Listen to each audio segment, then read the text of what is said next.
Good afternoon once again, or good day to everyone. You're welcome to Module 7 of this class.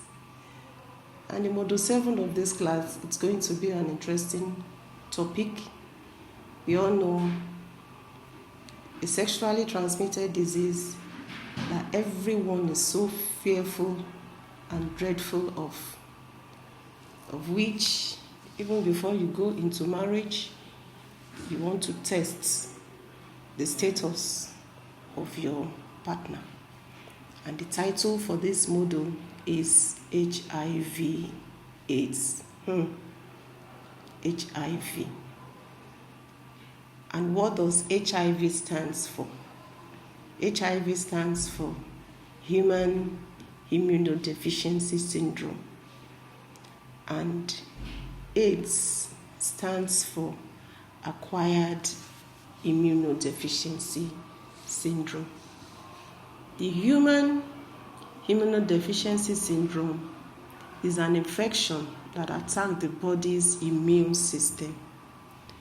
And when it attacks the body immune system, what it does specifically is to affect the white blood cells. And these white blood cells are called the CD4 cells. So this HIV that we are talking about will destroy those CD4 cells, thereby weakening the person's immunity against infection. We should understand that the white blood cell is the cell that helps the body system in immunity.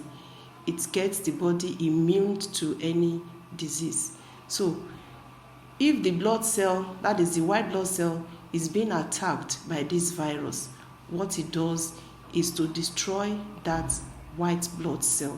Thereby, that person will be exposed to any infection, such as tuberculosis and some cancer, or mention it, you see them coughing and all sorts of things like that.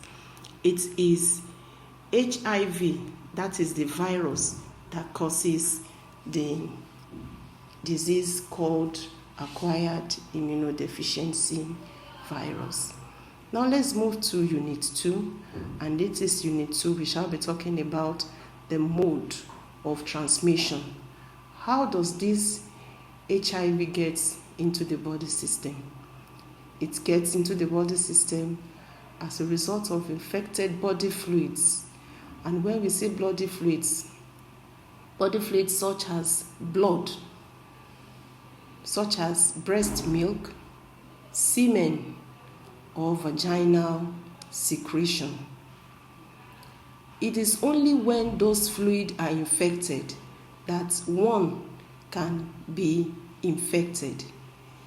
You might have a body fluid, maybe breast milk, that is some of our men that usually suck their partner's breast.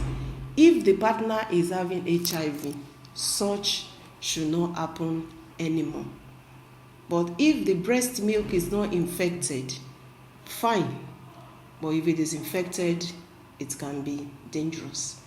Or a spouse that is HIV positive, definitely the semen or the vaginal secretion of that person is already infected with HIV. Then the second one that one can get in contact with this HIV is infected needles. And when we say infected needles, such as syringe, clipper, syringe, or sharp instruments like blade, if those things are infected as a result of an infected person has made use of those sharp instruments, definitely one can get that disease when you use it and you also have a cut.